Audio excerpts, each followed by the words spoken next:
Time now for our IDY segment, where we shine the spotlight on the people in the industry and learn what drives them. To many, this NAILBA member is a familiar face, a man with a decades-long career in brokerage that was sparked when he returned from the Vietnam War. Here's his story. 1968. Young men around the country are being drafted, forced out of the routine of their daily lives and into another. For Art Jeter, it was no different. I was selling clothes at a men's and boys clothing store, and I was making $1 an hour. And the next thing you're flying around with a $1.5 million helicopter, blowing stuff up and getting shot at, and it's quite a change.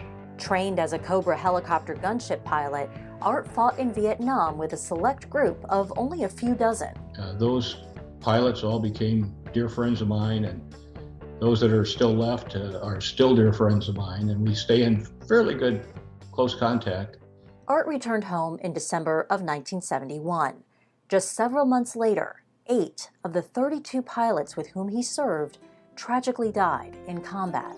It's kind of a tough thing to have that happen, and to good friends. I came home fine. I just regret that we lost good people, but I think that we all together made a pretty good team.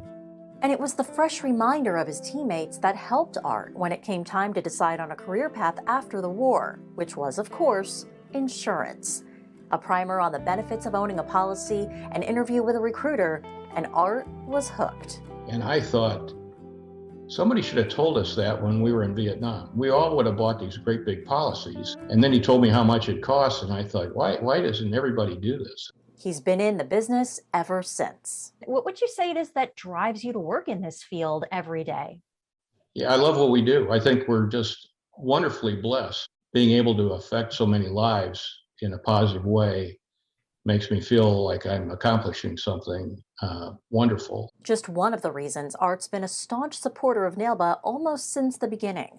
When he attended his first annual meeting, his agency was small, and at the time, he didn't know anyone else who had one. Then I see all these people there that they're doing what I'm doing, and I was just shocked. I met some of the most fantastic people when I got into NAILBA, and so many questions that I would have about how to run my business. The answers were already discovered by many of them. The professional camaraderie kept Art coming back and giving back to the association as a past board chair, among other roles. Work and dedication that earned him the coveted Moores Award in 2014.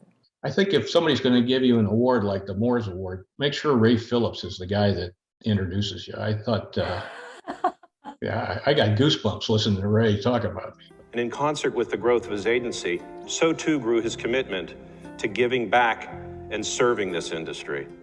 Indeed, the positions of leadership and the recognitions of his industry service are nothing short of phenomenal.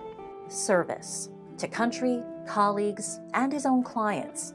For Art, it's a cornerstone of a life well lived. I think that each of us have a responsibility if we're going to be in this business. We got to give something back. We got to do as much as possible or practical.